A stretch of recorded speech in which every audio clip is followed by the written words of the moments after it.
ओम शांति। 19 सितंबर 2025। मीठे बच्चे, इस बेहद के नाटक में तुम आत्माओं को अपना अपना पार्ट मिला हुआ है। अभी तुम्हें ये शरीर रूपी कपड़े उतार घर जाना है, फिर नए राज्य में आना है। प्रश्न: बाप कोई भी कार्य प्रेरणा से नहीं करते, उनका अवतरण होता है। ये किस बात से सिद्ध होता है? उत्तर: बाप को कहते ही है करण करावनहार। प्रेरणा का तो अर्थ है विचार। प्रेरणा से कोई नई दुनिया की स्थापना नहीं होती है। बाप बच्चों से स्थापना कराते हैं। कर्मेंद्रिय बिगर तो कुछ भी करा नहीं सकते, इसलिए उन्हें शरीर का आधार लेना होता है। तो बाबा को एक शरीर का आधार से ये ज्ञान देकर नई दुनिया स्थापन करना होता है, क्योंकि हम बच्चे शरीरधारी होने के कारण और इतने जन्मों से शरीर को यूज़ करने के कारण, उस कॉन्शियसनेस में होने के कारण बाबा को भी एक शरीर लेना पड़ता है, तभी जाके नई दुनिया की स्थापना होती है। प्रेरणा से नहीं हो सकता है। ओम शांति। रूहानी बच्चे रूहानी बाप के सामने बैठे हैं। गोया आत्माएं अपने बाप के सम्मुख बैठी है। आत्मा ज़रूर जिस्म के साथ ही बैठेगी। बाप भी जब जिस्म लेते हैं तब ही सम्मुख होते हैं। इसको ही कहा जाता है आत्मा परमात्मा अलग रहे बहुकाल। तुम बच्चे समझते हो, ऊंचते ऊंच बाप को ही ईश्वर, प्रभु, परमात्मा भिन्न नाम दिए हैं। परम पिता कभी लौकिक बाप को नहीं कहा जाता है। तो जब बाबा सम्मुख है, माना हम बाबा को सामने तभी रख पाते हैं जब बाबा शरीर में प्रवेश करते हैं, क्योंकि शरीर में जब प्रवेश करते हैं बाबा, तभी ही वो फेथ जागता है हमारे अंदर, क्योंकि हम कर्मेंद्रिय के वश में हैं, सेंस परसेप्शन। तो इसी कारण से हमें देखना ज़रूरी है कि बाबा नहीं दिखते हैं, पर बाबा इस शरीर में है और बाबा उस मुख द्वारा ज्ञान सुना रहे हैं। तो वो हम कर्मेंद्रिय द्वारा रिसीव करते हैं, तब हमें उस स्थिति में हम पहुंच पाते हैं जहां बाबा को सम्मुख रखते हैं। और यही जो स्थिति है, सामने बाबा को देखते हैं, चाहे ब्रह्मा बाबा के तन में या अव्यक्त रूप में जो अव्यक्त मूल्य चली है, उसी को आत्मा परमात्मा का सम्मुख होना कहते हैं। और जब शरीर में आना बंद हो गया है, तब अलग हो जाते हैं। तब वो स्थिति होता है कि आत्मा परमात्मा अलग रहे बहुकाल। सिर्फ परमपिता लिखा तो भी हर्जा नहीं है। परमपिता अर्थात वह सभी का पिता है एक। बच्चे जानते हैं हम परमपिता के साथ बैठे हैं। परमपिता परमात्मा और हम आत्माएं शांतिधाम के रहने वाले हैं। यहाँ पाठ बजाने आते हैं, तो शांतिधाम में भी हम बाबा के साथ रहते हैं, पर हमें महसूस नहीं होता है, हम जानते नहीं हैं, हम उस स्टेट में होते ही नहीं है कि बाबा के सम्मुख है। और शरीर में बाबा जब प्रवेश करते हैं तभी वो कॉन्शियसनेस में आ पाते हैं। इसलिए वो वाला स्थिति जो शांतिधाम में बाबा के साथ रहते हैं, उस पीरियड को भी आत्मा परमात्मा अलग रहे बहुकाल के अंदर ही इंक्लूडेड है। यहाँ पाठ बजाने आते हैं। सतयुग से लेकर कलयुग अंत तक पाठ बजाया है। ये हो गई नई रचना। रचता बाप ने समझाया है कि तुम बच्चों ने ऐसे पाठ बजाया है। तो सतयुग से कलयुग तक जो पाठ बजाया है, उसी समय ही वो संस्कार, बाहरी वाला संस्कार हमारा डेवलप होता है। आगे ये नहीं जानते थे कि हमने 84 जन्मों का चक्र लगाया है। अभी तुम बच्चों से ही बाप बात करते हैं, जिन्होंने 84 का चक्र लगाया है। सब तो 84 जन्म नहीं ले सकते हैं। ये समझाना है कि 84 का चक्र कैसे फिरता है। बाकी लाखों वर्ष की तो बात ही नहीं। बच्चे जानते हैं कि हम हर 5000 वर्ष बाद पाठ बजाने आते हैं। हम पाठधारी हैं। ऊंचते ऊंच भगवान का भी विचित्र पाठ है। विचित्र माना जहाँ पर कोई चित्र नहीं है। ब्रह्मा और विष्णु का विचित्र पाठ नहीं कहेंगे। दोनों ही 84 का चक्र लगाते हैं। 84 का चक्र लगाना माना एक शरीर छोड़ दूसरा शरीर लेना। तो चित्र साथ में है। बाकी शंकर का पाठ इस दुनिया में तो है नहीं। त्रिमूर्ति में दिखाते हैं स्थापना, विनाश, पालना। चित्रों पर समझाना होता है। चित्र जो दिखाते हो उस पर समझाना है। संगम युग पर पुरानी दुनिया का विनाश तो होना ही है। प्रेरक अक्षर भी रॉन्ग है। जैसे कोई कहते हैं आज हमको बाहर जाने की प्रेरणा नहीं है। प्रेरणा यानी विचार, एक थॉट आना। प्रेरणा का कोई और अर्थ नहीं है। परमात्मा कोई प्रेरणा से काम नहीं करता। ना प्रेरणा से ज्ञान मिल सकता है। तो अगर प्रेरणा से ज्ञान मिलता है, प्रेरणा से कोई काम होता, तो फिर अलग अलग आत्मा का अलग अलग समझ बैठता। किसी को रिसीव होता, किसी को रिसीव ही नहीं होता। तो वो स्थिति बनने से पहले कुछ भी नहीं होता, क्योंकि महसूस ही नहीं कर पाते। इसीलिए बाबा पहले ब्रह्मा बाबा के तन में आए, फिर अव्यक्त रूप में आए, और फिर अभी सटल पालना दे रहे हैं। तो धीरे धीरे हमारी स्थिति को वहाँ तक पहुँचाया, तब जाके हम बाबा के साथ कनेक्शन को स्ट्रॉन्ग बना पाए। बाप आते हैं इन कर्मेंद्रियों द्वारा पाठ बजाने। करण करावन हार है ना, कराएंगे बच्चों से। किसी के द्वारा बाबा कराते हैं। शरीर बिगड़ तो कर ना सके। तो दीदी प्रेरणा और करण करावन हार में क्या डिफरेंस है? जैसे कि प्रेरणा मिलना भी थॉट आना है, और करण करावन हार माना बाबा किसी को थॉट देते हैं कि जाके उस बच्चे की मदद करो। So what is the difference between only, जैसे प्रेरणा से बाबा कराते हैं या फिर बाबा खुद करण करावन हार है, उनसे क्या मतलब है? ये क्या बोलना चाहते बाबा? एक तो प्रेरणा तो ऐसे होगा कि बाबा खुद शरीर में नहीं होंगे। वो सटल एनर्जी द्वारा महसूस कराना।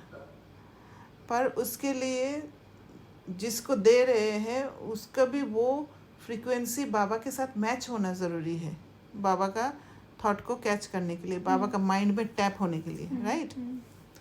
दूसरा करण करावन हार जो है, ये स्टेट जो है ब्रह्मा बाबा से स्टार्ट होता है। अच्छा। क्योंकि ब्रह्मा बाबा के तन में प्रवेश करते हैं, तो वहाँ से स्टार्ट होके ब्रह्मा बाबा द्वारा कराया, राइट। अभी भी सटल रूप में ब्रह्मा बाबा द्वारा ही कराते हैं। अभी भी, हाँ, अभी स्टिल, यस, इवन दादी का भी शरीर छूट गया, हाँ, अभी भी ब्रह्मा बाबा द्वारा ही पालना हो रही है हम यस, सबकी। यस। हाउ? ब्रह्मा बाबा का सूक्ष्म शरीर में है ना बाबा। तो हम बाबा गए नहीं। बाबा हमें थॉट्स दे रहे, तो वो प्रेरणा नहीं हुआ अभी? बाबा थॉट्स नहीं दे रहे, बाबा ब्रह्मा बाबा द्वारा करा रहे हैं अभी भी। वो सटल बॉडी में भी तो कर्मेंद्रिय है ना, उसके द्वारा दे रहे हैं। ओके, डायरेक्ट शिव बाबा से थॉट्स से नहीं आ रहे। okay. Understanding of Brahma Baba is being used here. Yes. The energy that he has created when he was here alive. Oh, so that is a medium through which Shiv Baba's energy is flowing to us, yes. and that medium is still there. But when Brahma Baba जब पूरा विनाश हो जाएगा, स्थापना होगी, वो सतयुग वाली फिजिकल मैनिफेस्टेशन, तब ब्रह्मा बाबा का मीडियम कृष्ण में आ जाएगा। यस, तब खत्म होगा सब, तब खत्म हो जाएगा, तब ड्रामा फिर से स्टार्ट होगा। हाँ, इसलिए करण करावन हर। Okay, so still he is अभी भी करा रहे इवन दो ब्रह्मा बाबा का शरीर छूट गया है, बट इस तरह से अभी भी शिव बाबा करेंगे। Yes, okay, thank you. कराएंगे बच्चों से, शरीर बिगड़ तो कर ना सके।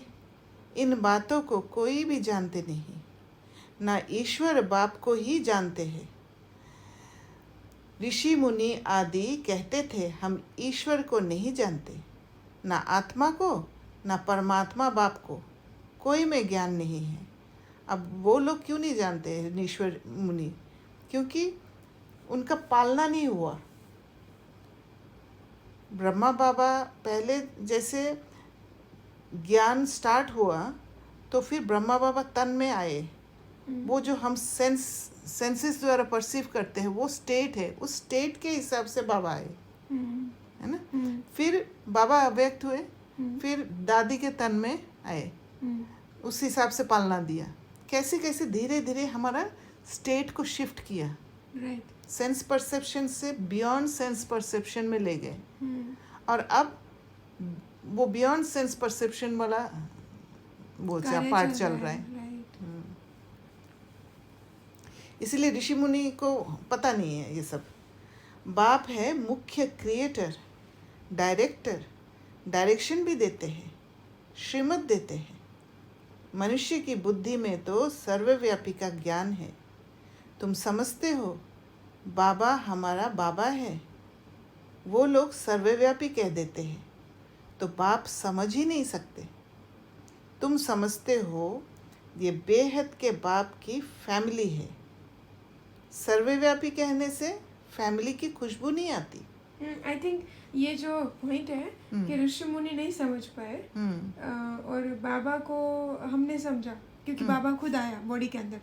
तो I think I heard in sister Denis class कि वो जो शंकराचार्य थे, वो जब मेडिटेशन समाधि में बैठे थे अपने, उनका जो भी था, तो दे reach to Param Dham, but they were not able to reach to Baba. Param Dham के साथ कनेक्शन है ना उनका। हाँ, तो इसीलिए ना भगवान को जान पाए, ना आत्माओं का जो झाड़ है वहाँ पे उनको समझ पाए। इसलिए उन्होंने सर्वव्यापी बोल दिया, राइट, कि वो एनर्जी हम सब में है, सो आप में भी है और हम में भी है। ओके, तो फैमिली वाली फीलिंग भी चली गई। फैमिली वाला फीलिंग भी चली गई। उनको कहा जाता है निराकारी शिव बाबा, निराकारी आत्माओं का बाबा। शरीर है तब आत्मा बोलती है कि बाबा, बिगर शरीर तो आत्मा बोल ना सके। रिलेशन तभी डेवलप हुआ है, राइट। भक्ति मार्ग में बुलाते आए हैं, समझते हैं ये बाबा दुख हरता, सुख करता है। सुख मिलता है सुख धाम में, शांति मिलती है शांति धाम में। यहाँ है ही दुख। ये ज्ञान तुमको मिलता है संगम पर, पुराने और नए के बीच। बाप आते ही तब है जब नई दुनिया की स्थापना और पुरानी दुनिया का विनाश होना है।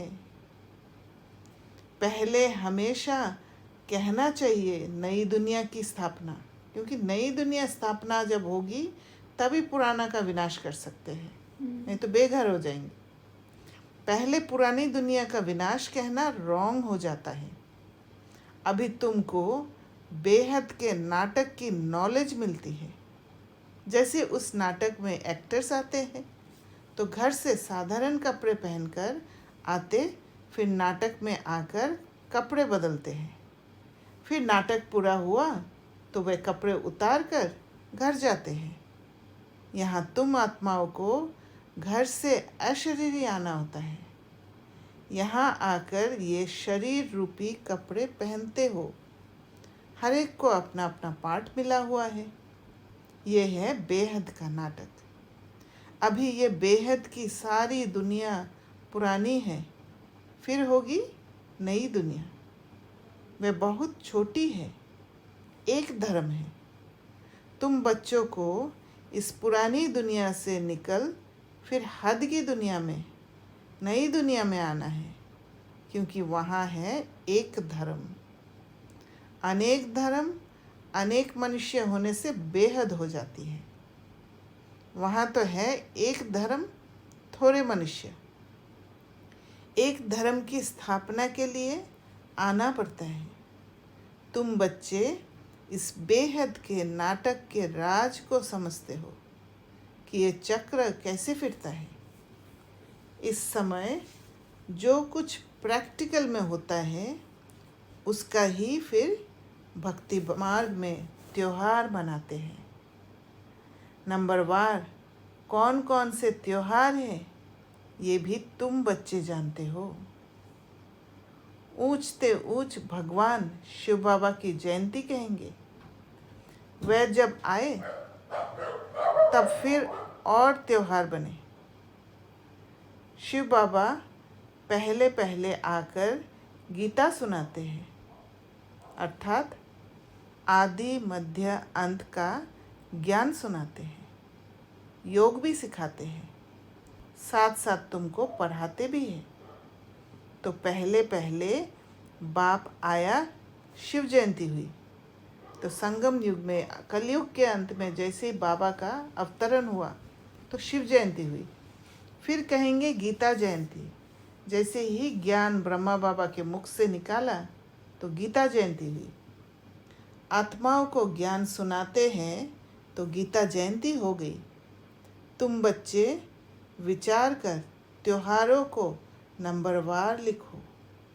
इन बातों को समझेंगे भी अपने धर्म के। हर एक को अपना धर्म प्यारा लगता है, दूसरे धर्म वालों की बात ही नहीं। भल किसको दूसरा धर्म प्यारा हो फिर परंतु उसमें आ ना सके।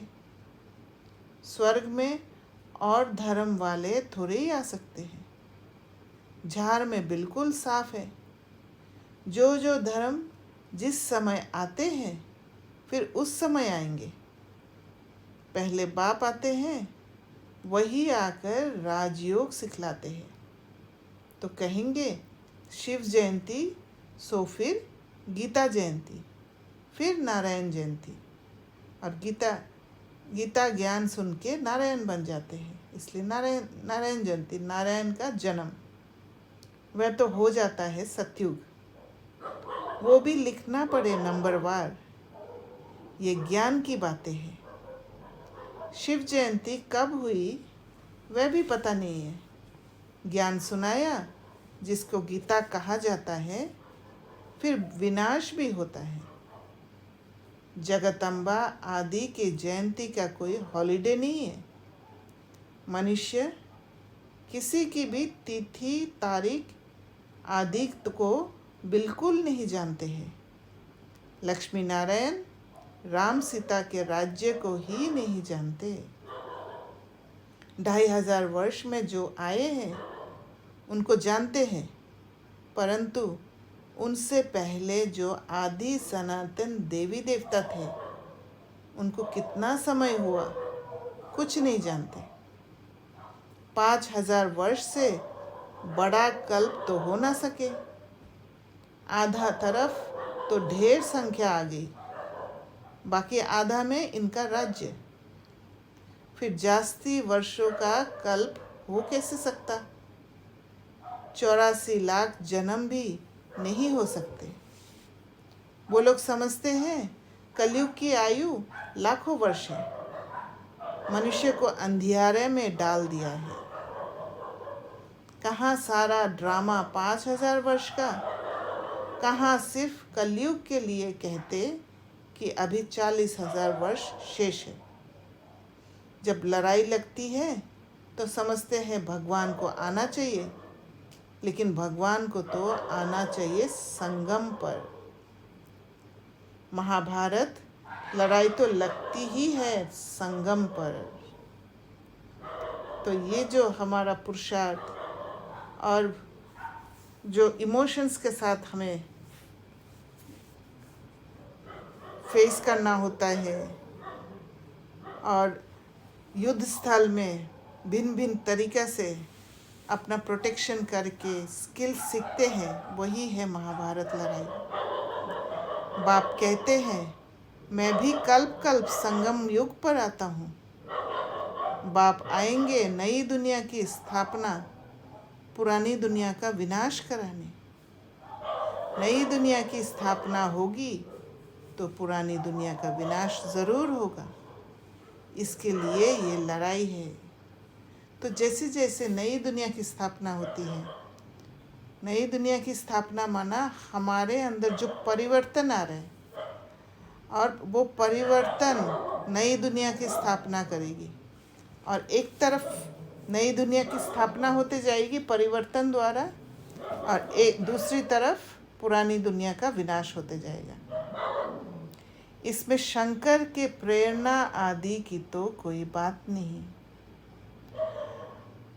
अंडरस्टूड पुरानी दुनिया खलास हो जाएगी। मकान आदि तो अर्थक्वेक में सब खलास हो जाएंगे, क्योंकि नई दुनिया चाहिए। नई दुनिया थी ज़रूर। दिल्ली परिस्तान थी, जमुना का कंठ था, लक्ष्मी नारायण का राज्य था। चित्र भी है। लक्ष्मी नारायण को स्वर्ग का ही कहेंगे।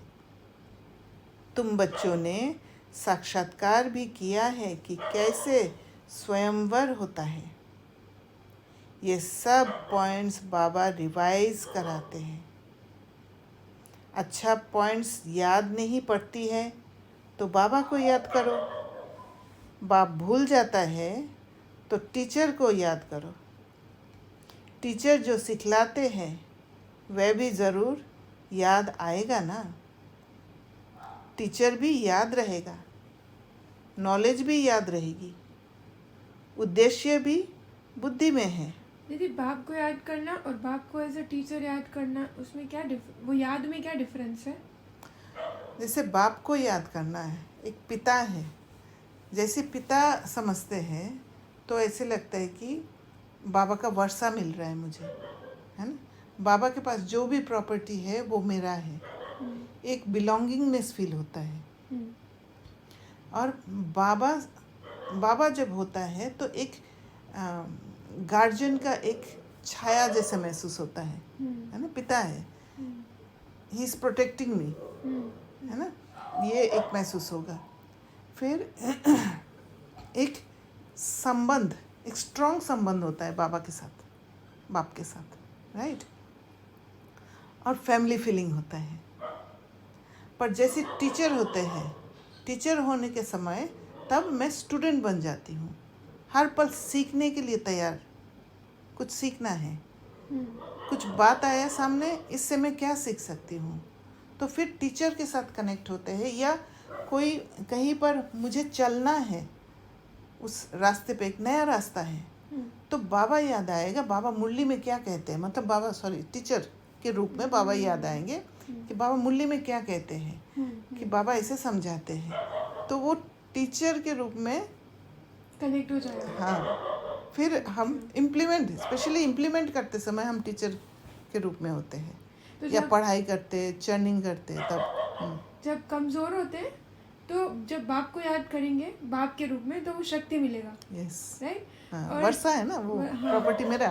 हाँ, तो वो कमजोरी चली जाएगी, क्योंकि बाप के पास तो सब कुछ है, तो मैं किसी भी चीज़ से डिप्राइव नहीं हो सकती, करेक्ट। क्योंकि माय फादर इज सर्वशक्तिवान। और फिर जब टीचर के रूप में याद करूँगी तो मैं किसी भी सिचुएशन से लर्निंग ले पाऊंगी। आप ये बोल रहे हो, राइट? हाँ, जैसे बाबा से कनेक्ट होते हैं, याद करते हैं ना, याद करते ही बाबा से स्ट्रेंथ मिलता है, और जैसे स्ट्रेंथ मिलता है तो वो जो इमोशंस है उसको हम फेस कर पाते हैं, एंड हमारा रेजिलियंस पावर इंक्रीज होने के कारण, सहन शक्ति इंक्रीज होने के कारण वो सहन कर पाते हैं जो हम डिसइल्यूजनमेंट प्रोसेस द्वारा गुजरते हैं, है ना। तो ये वहाँ तक बाबा का रोल है। अच्छा। बाबा से हम ताकत ले रहे हैं, लेके कर रहे हैं। उसके बाद जो जैसे वो टॉलरेंस पावर ख़त्म करके नेक्स्ट स्टेज में जाते हैं, मन शांत होता है। मन शांत होते ही टीचर का काम हो जाता है, सोल्यूशन मिल जाता है। ओके। और इसी के बेसिस पे वो जो अव्यक्त बाप दादा ने बोला है कि जब समर्थ बनना हो तो बाबा के कमरे में आ जाओ, और जब व्यर्थ बहुत चले तो हिस्ट्री हॉल में आ जाओ। तो आप इसको एक्सप्लेन करो। जैसे बाबा के कमरे में समर्थ बनना है, व्यर्थ चल रहा है, जैसे व्यर्थ हिस्ट्री हॉल में, हाँ, व्यर्थ जब चल रहा है, व्यर्थ जब चलता है तब स्पीड बहुत ज़्यादा होता है व्यर्थ का, राइट।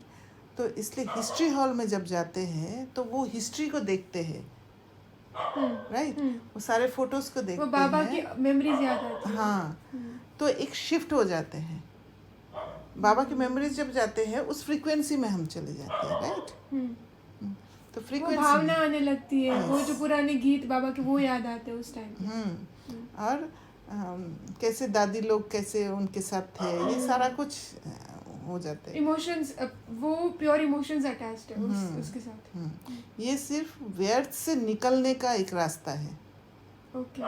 क्योंकि व्यर्थ ऐसा है, व्यर्थ में एक बार फंसते हैं ना तो एक चेन बन जाता है, एक पुल जैसे, एक नेवर एंडिंग, एक हाँ, गड्ढे में घुस जाते हैं, ऐसे फील होता है, जिसका बॉटम ही नहीं है। मतलब आप नेक्स्ट एसोसिएट करते जाते हो। करेक्ट। तो ये व्यर्थ से शिफ्ट होने का और समर्थ बनने का, बाबा के कमरे में जब जाते हो तो समर्थ तो तभी बनोगे जब सारा बाबा का प्रॉपर्टी मिलेगा, राइट। बाप समान स्टेट में, बाप समान स्टेज, वो समर्थ स्टेट ऑफ द सोल है। तो फिर वो एलिवेटेड परसेप्शन ही मिल जाएगा आपको। हाँ, तो पहले हिस्ट्री हॉल में जाके फिर बाबा के कमरे में जाओ। तो जब कमज़ोर है, व्यर्थ चल रहा है, पेपर्स आ रहे हैं, तो वहाँ से आपका मन शांत होगा, क्योंकि बाबा याद आएगा हिस्ट्री हॉल से। You will go to the pure emotions with Baba, and then you will sit with Baba in Baba's room, समर्थ ताकत लेने के लिए। ठीक है, थैंक यू।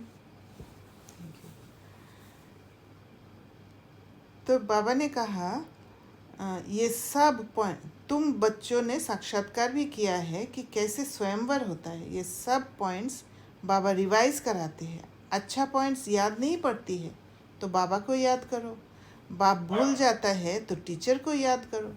टीचर जो सिखलाते हैं वह भी ज़रूर याद आएगा ना। टीचर भी याद रहेगा, नॉलेज भी याद रहेगी, उद्देश्य भी बुद्धि में है, याद रखना ही पड़े क्योंकि तुम्हारी स्टूडेंट लाइफ है ना। ये भी जानते हो जो हमको पढ़ाते हैं वह हमारा बाप भी है। लौकिक बाप कोई गुम नहीं हो जाता है।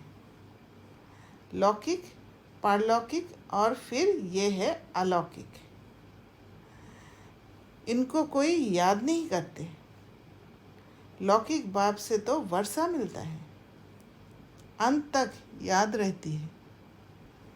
शरीर छोड़ा फिर दूसरा बाप मिलता है। जन्म बाय जन्म लौकिक बाप मिलते हैं। ऐसे नहीं होता है कि आत्मा परमात्मा अलग रहे बहुकाल। लौकिक बाप के लिए ये नहीं है, है ना। पारलौकिक बाप को भी दुख व सुख में याद करते हैं। बच्चा मिला तो कहेंगे ईश्वर ने बच्चा दिया। बाकी प्रजापिता ब्रह्मा को क्यों याद करेंगे? इनसे कुछ मिलता थोड़ी है। इनको अलौकिक कहा जाता है। तुम जानते हो हम ब्रह्मा द्वारा शिव बाबा से वर्षा ले रहे हैं। जैसे हम पढ़ते हैं ये रथ भी निमित्त बना हुआ है। बहुत जन्मों के अंत में इनका शरीर ही रथ बना है। रथ का नाम तो रखना पड़ता है ना। ये है बेहद का संन्यास। रथ कायम ही रहता है, बाकी का ठिकाना नहीं है। चलते चलते फिर भागंती हो जाते। ये रथ तो मुकर्रर है ड्रामा अनुसार। इनको कहा जाता है भाग्यशाली रथ। तुम सबको भाग्यशाली रथ नहीं कहेंगे। भाग्यशाली रथ एक माना जाता है जिसमें बाप आकर ज्ञान देते हैं, स्थापना का कार्य कराते हैं। तुम भाग्यशाली रथ नहीं ठहरे। तुम्हारी आत्मा इस रथ में बैठ पड़ती है। तो बाबा क्यों ये सब समझा रहे? क्योंकि शिव बाबा को सर्वव्यापी कह दिया है। तो अगर सर्वव्यापी है तो सबके अंदर होगा। तो ये नहीं है, सब भाग्यशाली रथ नहीं है। राइट। आत्मा पवित्र बन जाती, इसलिए बलिहारी इस तन की है जो इसमें बैठ पढ़ाते हैं। ये अंतिम जन्म बहुत वैल्यूएबल है। फिर शरीर बदल हम देवता बन जाएंगे। अभी सर्वव्यापी अगर हो गया तो फिर टीचर भी बहुत सारे हो जाएंगे। तो कैसे आप संबंध जोड़ेंगे बाप के साथ, टीचर के साथ? एक नहीं होगा, फिर अनेक हो जाएंगे ना। हाँ, इस पुराने शरीर द्वारा ही तुम शिक्षा पाते हो। फिर बुद्धि भटकेगी। हाँ, मुझे लगता है ये जो सर्वव्यापी वाला बात से ही ब्रह्मा कुमारी इसमें एक वो बन गया है कि हर किसी को निमित्त बना देते हैं। किसी ने कुछ बोला तो उसको निमित्त बना दिया। सोचने का ताकत ही नहीं रखते हैं। बहुत लोग ऐसे करते हैं जबकि हमारा ही कॉन्सेप्ट है कि भगवान सर्वव्यापी नहीं है। हाँ, पर वो सटल रूप में वो वाला सेंस यहाँ आ गया है। जैसे मैं कुछ सोच रही हूँ और मुझे लगा कि आपसे आके क्वेश्चन पूछूं, और मैंने आपसे क्वेश्चन पूछ लिया, आपको निमित्त बना दिया मैंने, और आप जो बोलोगे उसी को ही मैं फॉलो कर लूँगी। तो भक्ति में क्या होता है, भक्ति में फॉलो करने का संस्कार है हर किसी को, और दूसरा सर्वव्यापी बात वाला भी है। दोनों मिक्स करके तो वो हमने, क्योंकि भक्ति और ज्ञान ये जो है इसका अभी वो चल रहा है, इंटरसेक्शन हो रहा है, राइट। तो भक्ति का कुछ बातें ज्ञान में भी मिक्स हो जाता है। तो इसी वजह से हम सोचते हैं कि सब निमित्त है। और आपने जो बोला ना कि फॉलो कर लेते हैं, उससे मुझे एक और थॉट आया कि वो फॉलो क्यों करते हैं? क्योंकि वो खुद रिस्पॉन्सिबिलिटी नहीं लेना चाहते। हाँ, बुद्धि को चला नहीं पाते हैं ना। हाँ, तो भक्ति में कोई आत्मा खुद की रिस्पॉन्सिबिलिटी नहीं लेना चाहती है, इसलिए वो किसी और पे डालती है कि आप भगवान हो। इंसानों को ही भगवान बोले ना भक्ति में तो। और फिर उसी तरह भगवान को सर्वव्यापी बोल दिया। तो मेरे अंदर अगर भगवान है तो मैं कुछ गलत कर ही नहीं सकता। right. तो I am not responsible for my mistake again. तो that is the concept even here in B case. निमित्त को डाल दो, उसको निमित्त को डाल दो, वो रिस्पॉन्सिबल है। हाँ, और फिर ये भी बताया मुझे, ये भी सोचते हैं कि बाबा उनके द्वारा तो बाबा पे डालो, बाबा पे डाल दो। But it's not true. It's not true. हमारे बुद्धि को यूज़ करना चाहिए, और तभी जाके बुद्धि डेवलप होगा, तभी जाके नई दुनिया की स्थापना होगी।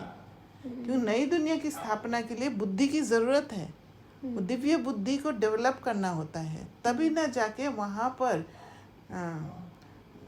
जब राजा बनेंगे तो वहाँ पर क्या होगा, वजीर नहीं होगा, है ना। वजीर की ज़रूरत नहीं होगा क्योंकि वो डेवलप्ड बुद्धि लेकर जाएंगे, राइट। और जो राजा होगा, जैसे आपने बोला था कि जब आप इस ज्ञान में बहुत अच्छा पुरुषार्थ करते हो तो फिर आपको कोई स्किल ऐसा नहीं होता कि वो आपको नहीं आ रही है। You gain all the skills of this world also. कोई भी हो, म्यूजिक हो, टेक्नोलॉजी हो, कुछ मेडिकल हो, आपको सारी चीज़ें खुद समझ में आने लगती है। तो जो वहाँ का राजा होगा इसी तरह, क्योंकि वो पुरुषार्थी अच्छा हो रहा होगा, राइट, तो उसको सारी चीज़ें पता होंगी ना, तो उसको कोई वजूद नहीं चाहिए, किसी से राय लेने की जरूरत ही नहीं। सो दैट इज पुरुषार्थ ऑफ संगम। हाँ, तो ये अंतिम जन्म बहुत वैल्यूएबल है। फिर शरीर बदल हम देवता बन जाएंगे। इस पुराने शरीर द्वारा ही तुम शिक्षा पाते हो, शिव बाबा के बनते हो। तुम जानते हो हमारी पहली जीवन वर्थ नॉट ए पेनी थी, अब पाउंड बन रही है। जितना पढ़ेंगे उतना ऊंच पद पाएंगे। बाप ने समझाया है, याद की यात्रा है मुख्य। इनको ही भारत का प्राचीन योग कहते हैं, जिससे तुम पतित से पावन बनते हो। स्वर्गवासी तो सब बनते हैं, फिर है पढ़ाई पर मदार। तुम बेहद के स्कूल में बैठे हो, तुम ही फिर देवता बनेंगे। तुम समझ सकते हो ऊंच पद कौन पा सकते हैं, उनकी क्वालिफिकेशन क्या होनी चाहिए। पहले हमारे में भी क्वालिफिकेशन नहीं थी, आसुरी मत पर थे, अब ईश्वरीय मत मिलती है। ये ब्रह्मा बाबा कह रहे हैं। आसुरी मत से हम उतरती कला में जाते हैं, ईश्वरीय मत से चढ़ती कला में जाते हैं। ईश्वरीय मत देने वाला एक है, आसुरी मत देने वाले अनेक हैं। तो इसलिए इसी से समझ में आ रहा है कि मत, हर कोई मत को सुन के ईश्वरीय मत नहीं समझ लेना है। उसको फिर सुनना माना कर्मेंद्रिय द्वारा समझना, उसके बाद अंदर वाला जो सूक्ष्म इंद्रिय, हाँ, वो जो शक्ति है हमारा दिव्य बुद्धि है, उससे समझना पड़ेगा। वो है बियॉन्ड कर्मेंद्रिय, बियॉन्ड सेंस परसेप्शन। तब जाके वो ईश्वरीय मत में कन्वर्ट होगा, जब उसमें ज्ञान को लगाएंगे, समझेंगे। क्योंकि जब ज्ञान से जब समझेंगे किसी बात को, तब आत्मा वो फ्री स्टेट में हो जाएगी। अगर कोई बात में अटके हुए हैं और किसी ने कोई राय दिया, वो राय को कान से सुना, सुनने के बाद जब अंदर उसको चर्न करेंगे, उसके मनन चिंतन करेंगे, तो फिर एक स्टेट आएगा जहाँ पर आत्मा जिस बंधन में फंसी हुई थी उससे लिबरेट हो जाएंगे, क्योंकि ज्ञान लिबरेटिंग है। तब जाके वो ईश्वरीय मत होगा।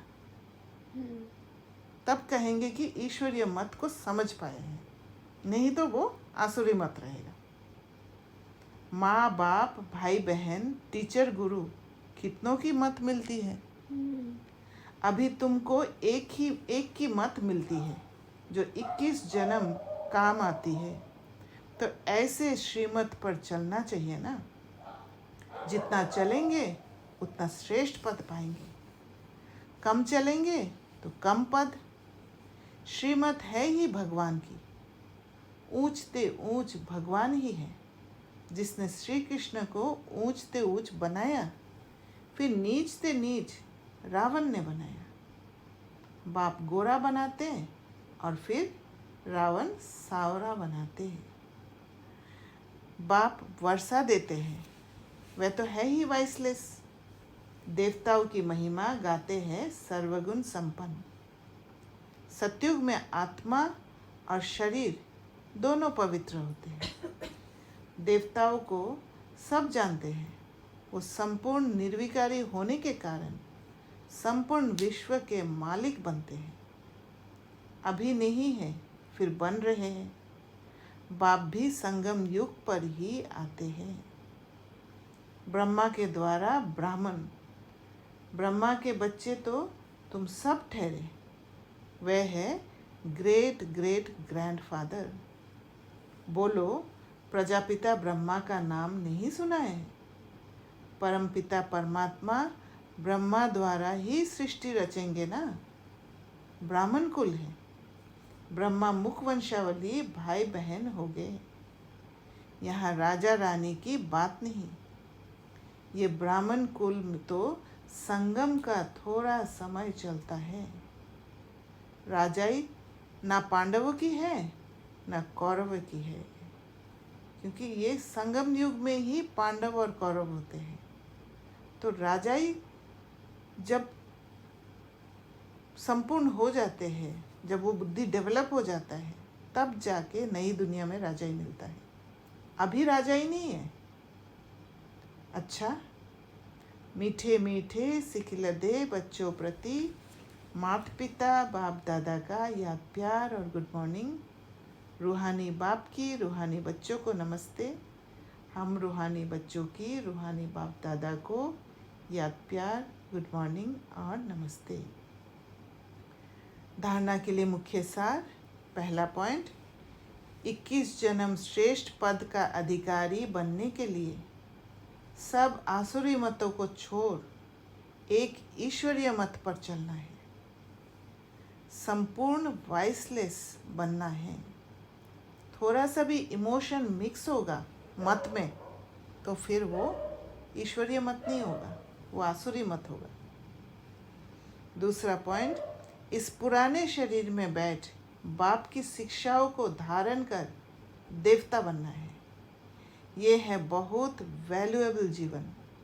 इसमें वर्थ पाउंड बनना है। वरदान, सर्व आत्मा को यथार्थ अविनाशी सहारा देने वाले आधार उद्धार मूर्त भव। वर्तमान समय विश्व के चारों ओर कोई न कोई हलचल है। कहाँ मन के अनेक टेंशन की हलचल है, कहाँ प्रकृति के तमोप्रधान वायुमंडल के कारण हलचल है। अल्पकाल के साधन सर्व को चिंता की चिता पर लिए जा रहे हैं। इसलिए अल्पकाल के आधार से, प्राप्तियों से, विधियों से थककर वास्तविक सहारा ढूंढ रहे हैं। तो सारे डिपेंडेंसी उससे छूटना चाह रहे हैं, इंडिपेंडेंट बनना चाह रही है आत्मा। तो आप आधार उद्धार मूर्त आत्माएं, उद्धार किससे करना है?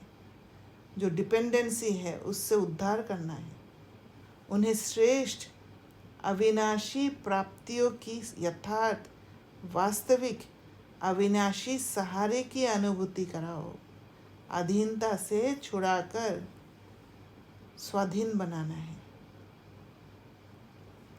स्लोगन, समय अमूल्य खजाना है, इसलिए इसे नष्ट करने के बजाय फौरन निर्णय कर सफल करो। अव्यक्त इशारे, अब लगन की अग्नि को प्रज्वलित कर योग को ज्वाला रूप बनाओ।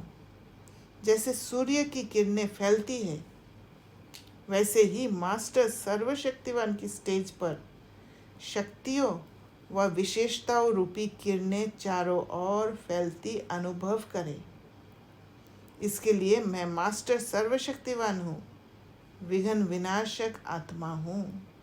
ये स्वमान है और ये स्वमान में स्थित होने के लिए स्टेबिलिटी की ज़रूरत है। खाली मुख से बोलने से नहीं होता है। अगर बोलकर माइंड को उसमें बिजी करके अगर कोशिश करते हैं, जैसे एफर्मेशंस देते हैं, वो अल्पकाल का होगा। जैसे एफर्मेशंस बंद हो जाएगा तो फिर माइंड फिर से उसमें फंस जाएगा। इसलिए वो स्टेबिलिटी मेंटेन करना ज़रूरी है मास्टर सर्वशक्तिवान और विघ्न विनाशक बनने के लिए। इस स्वमान के स्मृति की सीट पर स्थित होकर कार्य करो तो विघ्न सामने तक भी नहीं आएंगे। अच्छा, ओम शांति। अभी कुछ शेयर करना है तो शेयर करिए।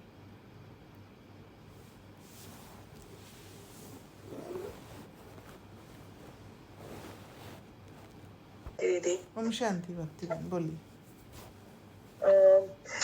आज की मुरली से नहीं है, लेकिन मेरे हाँ, ख्याल से चलेगा। कल या परसों वाली मुरली में था। और बाबा हमेशा कहता है कि बहुत स्वीट बनना है और बहुत मीठे होके बातें भी करनी है। तो इसमें मुझे एक्चुअली ये सवाल मन में आया कि जब हम अभी प्रैक्टिस कर रहे हैं कि न्यूट्रल बनने का, फीलिंग्स में नहीं आना, तो ये जब मैं खुद के लिए कह रही हूँ कि जब मैं ये खुद कोशिश करती हूँ और इसके हिसाब से जब चलती हूँ, तो जो भी मैं दूसरे किसी से बातें करती हूँ तो ऑब्वियसली उनको बहुत ज्यादा स्वीट तो नहीं लगता, क्योंकि मैं उनके हिसाब से नहीं करती हूँ। तो ये जो बाबा कह रहा है कि स्वीट बनना है और ना मीठी बातें भी करनी है, मेरे ख्याल से सेवा के लिए बाबा कल या परसों बोल रहा था।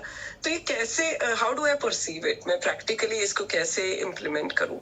हाँ, जो आप कह रहे हो ना, स्वीटनेस जो है, स्वीटनेस बाबा के हिसाब से समझना है, दुनिया के हिसाब से स्वीटनेस नहीं है।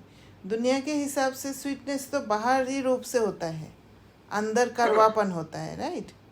तो आप जब स्वीटनेस अंदर रखोगे, भले बाहर से दूसरों को वो स्वीटनेस नहीं दिख रहा है, बट वो जो सटल एनर्जी आप रेडिएट कर रहे हो, वो स्वीटनेस फील कराएगा। और वो फील करने के लिए वो एक दिन का काम नहीं है, वो धीरे धीरे वो आत्माएं अट्रैक्ट होंगे आपके ऑरा से। जैसे आप वो स्टेट में रहोगे, इमोशंस के कंट्रोल में नहीं आओगे, खुद को स्टेबल रख के जब हर पल एक्ट करोगे, तो आपका ऑरा वो स्वीट वाला ऑरा बन जाएगा। और वो स्वीट वाला ऑरा जब बनेगा, तब आत्माएं अट्रैक्ट होके आएंगी, वो स्वीटनेस को महसूस करेंगे। क्लियर हुआ? हाँ, तो और एक क्वेश्चन है दीदी मुझे इसमें। तो जब मैं जैसे कि मेरे ख्याल से बीच में एक बार देबू बहन ने भी ऐसा क्वेश्चन पूछा था कि जब कभी किसी को मत देते, तो पहले तो ऐसा होता था कि बहुत बार आगे वाले को अच्छा क्या लगेगा इसको सोच के या फिर ध्यान में रख के वी यूज्ड टू आंसर, और sometimes it used to happen so automatically कि समझ में भी नहीं आता था कि मुझे चाहिए क्या। I used to answer quickly thinking what the other person want और want me to answer. So now when I start thinking about my answers and think about my reaction, I understand that no, this is not what I want or this is not right, and then I answer it. And then not necessarily all the time I get the reply, but only also with the reactions I understand कि उनको तो पसंद नहीं आया है, ना जचा नहीं है जिसको कहते हैं। तो क्या हम हमारी ओपिनियन जो भी जैसे है वैसे दे सकते हैं, या फिर बाबा कहता है कि युक्ति युक्त बनो? तो क्या मैं कंफ्यूज हो रही हूँ, या फिर मैं इसको ऐसे युक्ति युक्त होकर आंसर करूँ? आपको समझ में आ रहा है? मैं हाँ, समझ गई मैं। दो बातें हैं यहाँ पे। जैसे युक्ति युक्त वाला बात जो है, वो आपको देखना होगा कि उस आत्मा का स्थिति क्या है। सपोज कोई आत्मा बहुत दुखी है और उस समय आपको कुछ मैसेज देना है उस आत्मा को, तब आपको युक्ति युक्त बनना है, क्योंकि उस आत्मा में वो ताकत नहीं है अभी समझने का। तो उस आत्मा का स्थिति को सुधरने तक आपको पेशेंस रख के आप कैसे उस युक्ति युक्त उस बात से निकल पाओगे, वो वाला आपको सोचना है। और दूसरी बात है कि हमने देखा है कि कोई भी नई चीज़ जब हम अपनाते हैं, तो फिर क्या होता है, वो नई चीज़ जब अपनाते हैं तो फिर सब प्रोटेस्ट करते हैं, सब एगेंस्ट में हो जाते हैं। तब ऐसे लगता है कि किसी को मेरी बात पसंद नहीं है। पर धीरे धीरे आप देखते हैं कि धीरे धीरे वही जो हमारे अगेंस्ट में थे, वो हमारे मित्र बन जाते हैं, राइट, नज़दीक आने लग जाते हैं बाद में। तो यही चीज़ होता है, जो आपका ऑरा है ना, वो ऑरा चेंज होने लगता है। इनिशियली क्या है, वो लोग एक्सेप्ट नहीं कर पाते हैं, पर जब आप उसी फ्लो में रहते हो, अपना ऑरा को प्यूरिफाई करते रहते हो, धीरे धीरे वो आपके ऑरा से इन्फ्लुएंस्ड हो जाते हैं। इसीलिए आपके प्रति एक एक्सेप्टेंस आने लग जाते हैं और फिर सीन चेंज हो जाता है। तभी हम कहते हैं कि एक दिन यही आत्मा ने मेरी बुराई की थी और आज देखो कितना अच्छा बन गया, मेरे साथ संबंध जुड़ गया, राइट? जी जी, thank you. Okay, thank you. और किसी को कुछ शेयर करना है? ठीक है, फिर ओम शांति। Thank you.